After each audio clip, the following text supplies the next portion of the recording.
Hello everyone, today we're gonna see how to set up backgammon game. Firstly, each player selects 15 checkers of the common colors combination like black and red, white and brown, and black and white. The colors do not affect gameplay but must be different for each player. Backgammon boards have 24 triangular points, numbered separately for each player. Set up checkers as follows.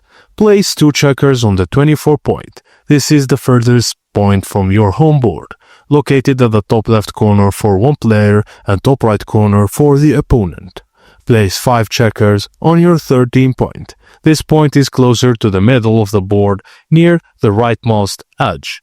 Count backward from 24 to find the correct placement. This 8 point, you need to place it 3 checkers. This point is located on the same side as your home board, a few spaces from the bar. And count backward from 13 to locate the correct position. And finally, place 5 checkers on your 6 point. This is the closest group of checkers to your home board if it is positioned next to the bar on the opposite side of the board, then you're correct. And that's it, guys. Thank you for watching, and please don't forget to like and subscribe for more.